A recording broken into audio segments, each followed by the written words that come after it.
It is actually ultimately a good news story, and we like it especially because it's hitting close to home, literally close to home, as in just down the way. And this happened yesterday in McLean Park here in Lake Jackson. A group of homeschool mothers, in fact, associated with the homeschool that we send our kids to, Homeschool Co-op, they were sick and tired of what was going on. There's a nice playground. I'm sure you've seen it, Dr. Paul. A nice new playground there. The kids love it. They've got tape around it saying, danger, danger, danger, you know, as if it's got the virus.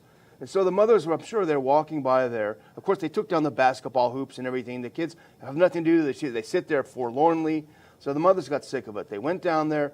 They had a little lunch on the picnic table, and they said to the kids, go ahead and go on the playground.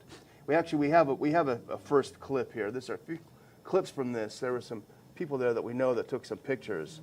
But here they are, Dr. Paul. Here you can see the danger sign. And here the kids having a nice time out in the sun. It was pretty warm yesterday. But what happened? The city workers called the cops. City workers called the police on these kids playing in the park. Here's the next slide. Go straight to the next one. So the police show up. And what happens is that the mothers are pretty smart, and they were schooling the police officers. Don't you understand? It's 80 degrees. The virus is dying. Our kids need the vitamin D. The police didn't know what to say. They were polite. They weren't being thuggish. They were just trying to listen to these mothers who were furious, but really knew what they were talking about. Vitamin D, this and that. So the doctor said, the police officer said, hey, why don't you go to City Hall, because I don't even know what you're talking about. You go talk to them. This is above my pay grade. So here's the next clip. They said, okay, let's do that. They brought all their kids, put them in the car, packed them in, and went to talk to the city manager, assistant city manager of Lake Jackson, to clarify. They gave a piece of their mind to him about the First Amendment, about the Constitution, and to clarify it. And they finally got him to admit these aren't really laws that are keeping your kids. And even though the police threatened to arrest you, they can't really arrest you because they're kind of more like guidelines than laws. And it was a great victory for them. And so what did they do? They packed their kids back up in the car, and let's have a look at this last photo. Everyone's in the playground. Look at this, Dr. Paul, having a great time. It's a real victory. They didn't get the tape taken down, but they were assured by the city manager, and let's hope they stick to it, we're not going to arrest you if you take your kids to the park. And instead of us worrying, is that going to endanger our children? We're going to say they're more likely to be healthier than ever. They're getting a little bit more of the vitamin D that they needed. And not only that, is we know that the psychological aspects of this too, people sitting at home all the time and the stress that goes on. So it is so much better. And it's such a shame that bureaucrats make decisions for families. But that's the whole thing that's going on in our society. Well, the initiation of medical care, into the government system, that really only occurred about 50, 60 years ago. It started, actually started with HEW, under Eisenhower. Yeah. But before that, when I was born, I remember it clearly because my dad gave me my bill, and it was $35, and people, we had insurance, but we didn't have to depend on the government for it. Now it's everything is dependency on the government, and I think one of the most serious flaws in the thinking, and it's so tempting. Well, there's a lot of things they try, a lot of things they don't do very well, but what they have to do, that is government, they have to keep everybody safe, and to do that, safe and secure, you have to give up your liberty. And most likely, the argument fits us as well, and generally, is that if they do that, you lose your liberties, and then you're less safe. And that's exactly what's happening here. This is a disaster. And it's just really amazing that it could be handled in a contagious way, that the whole world is doing that. And this is in comparison to others in our lifetime, this pandemic is small, and it's all been, exaggerated. We don't even know, what are they saying, up to around 100,000 people that will be dying from this? Well, that's after they've, manipulate the death certificate. So it is a shame, but it's dependency on government that is the real epidemic that we have to deal with, because individuals are capable of taking care of themselves. And like homeschooling parents have have a sense of that, and they also get educated in the fact of who writes the laws. I mean, those policemen, they know, what law do you have?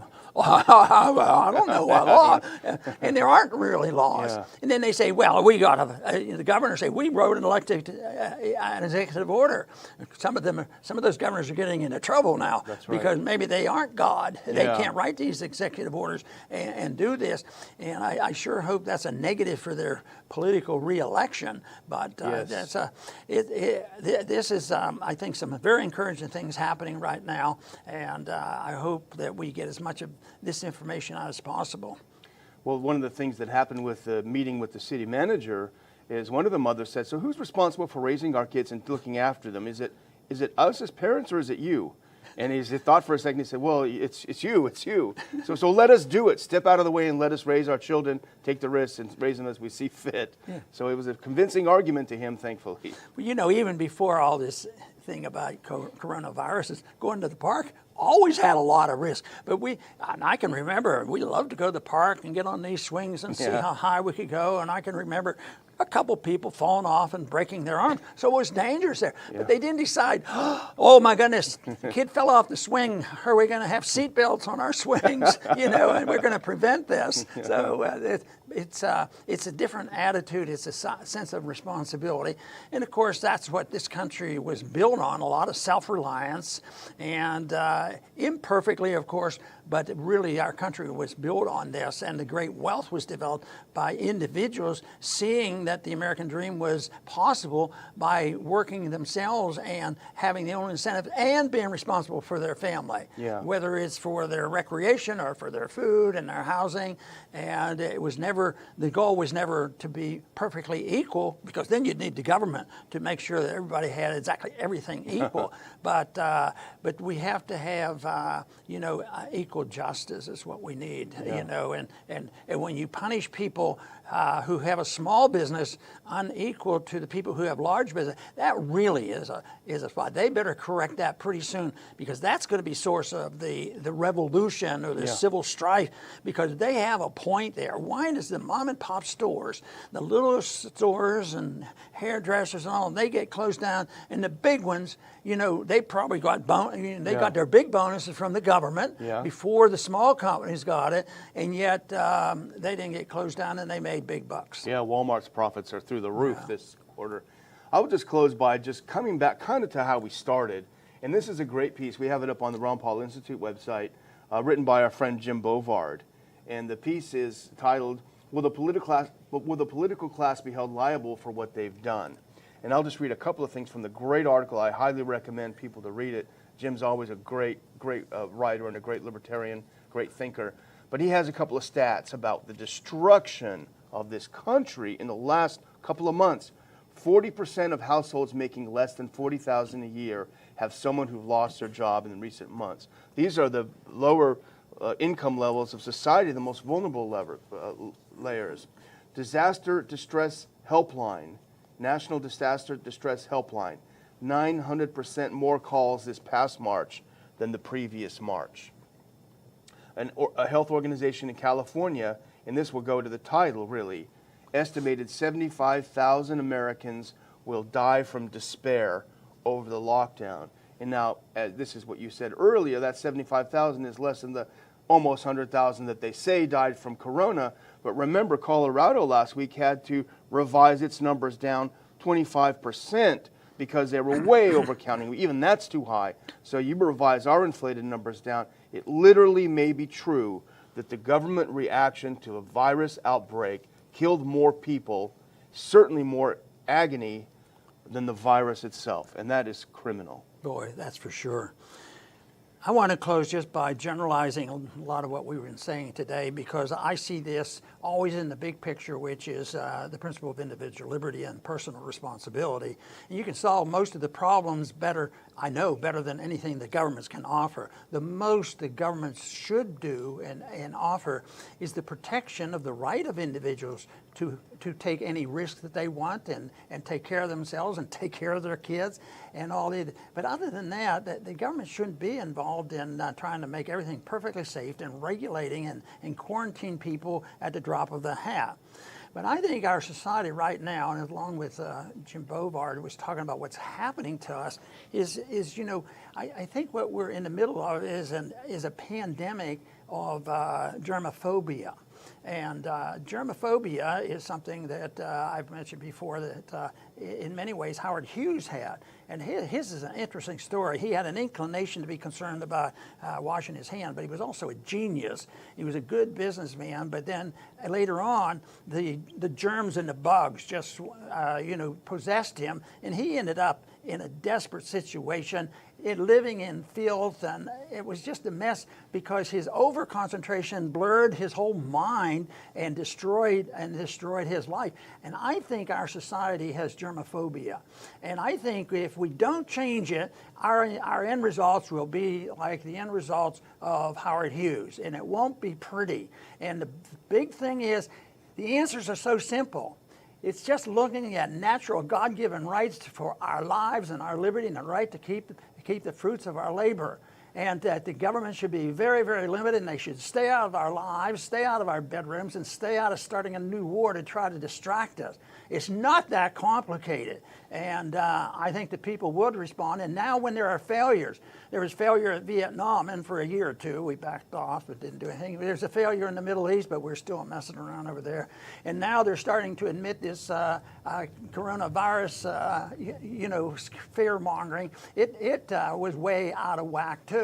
So they end up with failures. But the point is, we can do two things: learn from the failures, but also, once you learn about it, try to prevent it.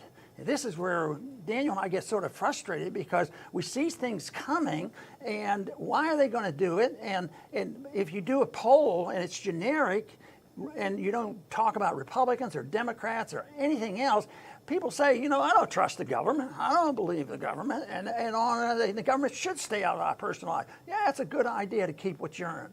But nevertheless, it's politicized, it's powerful, and this coronavirus has been pretty amazing, and maybe we'll learn more about exactly how they were able to promote a worldwide fear-mongering campaign and get everybody involved in this. And you say, oh, Ron, you're saying there was no danger. No, there was a lot of danger. That's why you didn't want the government involved, because they overreact, and that should be the goal, because we've had pandemics before, and they have been bad, but there's a lot of people that can handle it, and they should, because for practical reasons it works better. But for moral reasons, we ought to say, I have a right to my life, and I have a responsibility to myself and my family and our neighbors to deal with it.